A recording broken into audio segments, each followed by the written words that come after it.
Bom, pessoal, hoje nós vamos falar sobre solução tampão e KPS, que é a constante do produto de solubilidade. Primeiro, o que é uma solução tampão? A gente sabe que quando a gente adiciona ácidos no nosso meio, o nosso pH acaba diminuindo. Quando eu adiciono base no meio que estava neutro, o pH acaba aumentando.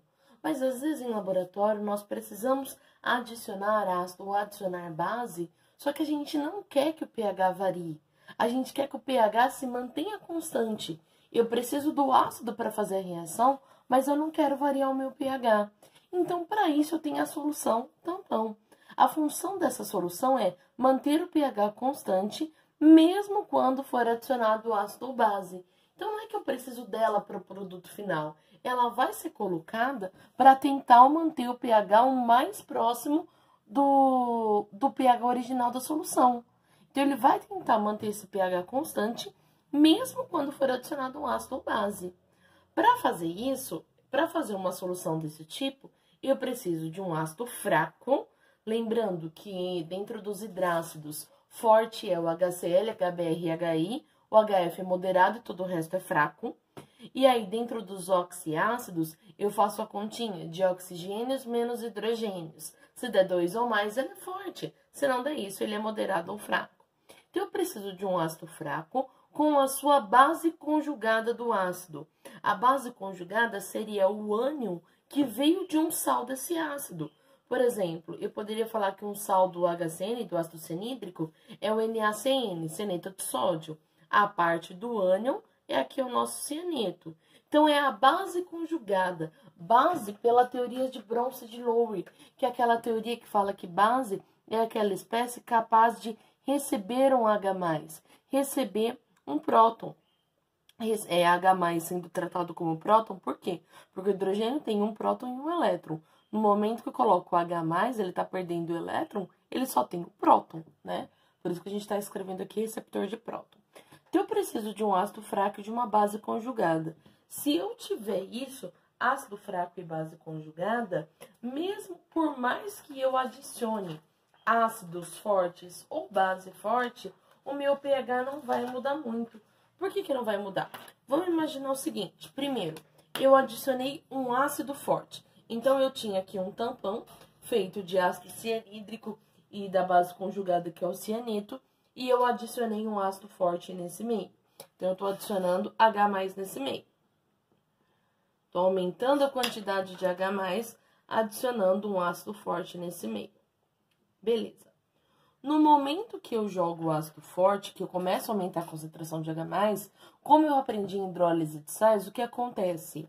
Quando eu tenho uma base conjugada fraca, quando eu tenho um íon que veio de um ácido fraco ou um íon que veio de uma base fraca, esse íon vai acabar reagindo com a água. Então, olha, eu tenho esse H+ em água, isso vai se transformar em H3O+.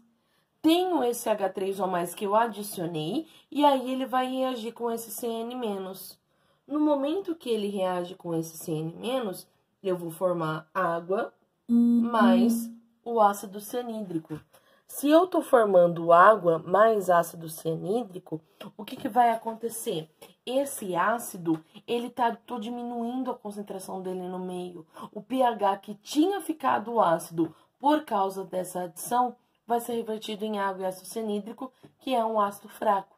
Então, o pH do meu meio não vai se alterar tanto, vai se manter praticamente constante por causa dessa solução tampão.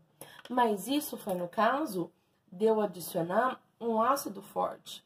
E se eu adicionar uma base forte? Por exemplo, eu adiciono NaOH ou KOH, se eu estou aumentando a quantidade agora de OH- no meu meio.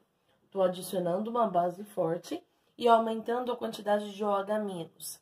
Eu sei que base vai tentar reagir com esse ânion? Não, mas base reage com ácido. Então, a hora que eu adiciono uma base forte, essa minha base forte vai reagir com o meu ácido, mesmo ele sendo um ácido fraco, base vai procurar o ácido para reagir, para tentar neutralizar.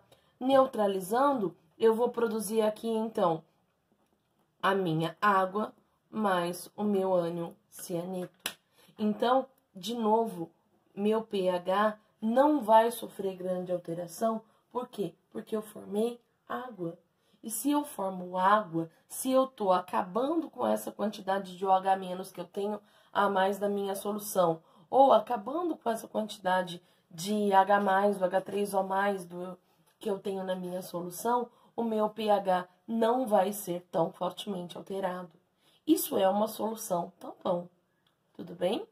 Bom, nosso outro assunto hoje é KPS, que é o produto de solubilidade. O que é o KPS? É uma constante para o equilíbrio de solubilidade quando eu tenho um composto pouco solúvel. Eu tenho um composto agora que ele está se solubilizando pouco. Por quê? Porque a gente aprendeu nos sais, lá no primeiro ano, que eu tenho sais muito solúveis e sais que não são tão solúveis e sais completamente insolúveis. No caso de eu ter um sal pouco solúvel, eu vou usar essa expressão de KPS. Eu sei que o K, que é a minha constante, sempre é produto por reagente. Quando eu estou falando em solubilidade, eu estou pegando o meu sólido e transformando ele nos seus íons dissolvidos. Nesse caso aqui, o cloreto de prata é pouco solúvel. Então, aqui ele está sólido, aqui ele está ficando aquoso, mas esse aquoso também está voltando a ser sólido por causa dessa baixa solubilidade em água. O que acontece se eu for tentar montar a minha expressão? Produto por reagente. Acontece que esse HCl, esse cloreto de prata, está na sua forma sólida. Sólido entra na expressão? Não. Por quê? Porque é constante.